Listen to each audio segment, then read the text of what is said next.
Hello বন্ধুরা, কীভাবে সহজভাবে স্লিপ কাটিং করবে সেটাই দেখাচ্ছি। দেখো, এখানে কাপড়টা আমি দুভাঁজ করে রেখেছি। পাশে আমি 7 ইঞ্চ নিয়েছি, হাফ ইঞ্চ এক্সট্রা সেলাই মার্জিনের জন্য নিয়েছি। অলরেডি পাশের লম্বাটা হবে, যেটা হাতের যেটা লম্বা হবে সেটা আমি নিয়েছি। এখন আমি কাপড়টা দুভাঁজ করে নিয়েছি। এখন আমি তোমাদেরকে একটাই কথা বলবো, যেটা খুব বেশি ইজিলি টেকনিক, যেটার জন্য কোনো দিন স্লিপ কাটিং করতে ভুল হবে না। সেটা হলো, যে আর্মহোল কাটবে সে আর্মহোল থেকে 3 ইঞ্চ বাড়িয়ে ব্লাউজের লেংথটা নেবে। ঠিক আছে, যে কাটিংটা করবে। দেখো, আমার 6 ইঞ্চ ছিল, সেখানে 9 ইঞ্চ নিয়েছি আমি। দেখো, দিয়ে দিয়েছি। এখন আমি ঠিক ওপেন সাইডে মার্ক করব, ঠিক উপর থেকে নিচে 3 ইঞ্চ মতো মার্ক করব। করে দেখো, স্কেল দিয়ে দেখো আমি যুক্ত করে দিয়েছি।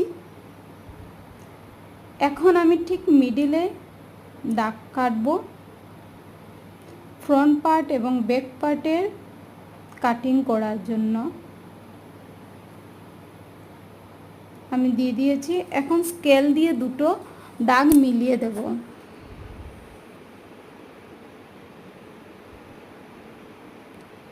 এভাবে করলে খুব সহজভাবে স্লিপ কাটিং হয়, খুব সুন্দর হয় দেখতে। এখন হাতের গুলাইটা দেব। আমি 6 ইঞ্চ নিয়েছি, 5 ইঞ্চ ছিল হাতের গুলাইয়ের মাপ কাস্টমার। আমি 6 ইঞ্চ 1 ইঞ্চ বাড়িয়ে নিয়েছি সেলাই মার্জিনের জন্য, তারপর মিলিয়ে দিলাম। এখন কাটিং করে নেব। প্রথমে এই ব্যাক পার্টটাই কাটিং করবে, ফ্রন্ট পার্টটা আগে কাটিং করবে না, না হলে ব্লাউজের স্লিপসটা নষ্ট হয়ে যাবে।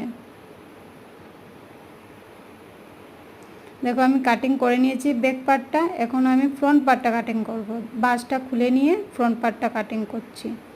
এভাবেই অনেক সুন্দর সুন্দর ভিডিও কম সময়ে কিভাবে পারফেক্ট ব্লাউজ স্লিভস বানানো যায় সেটা জানার জন্য আমার চ্যানেলটা অবশ্যই সাবস্ক্রাইব করবেন, লাইক শেয়ার কমেন্ট করবেন। ঠিক মিডিলে দেখো আমি একটা দাগ কেটে দিয়েছি, সেলাই করার সময় কোনো প্রবলেম না হয় তাই।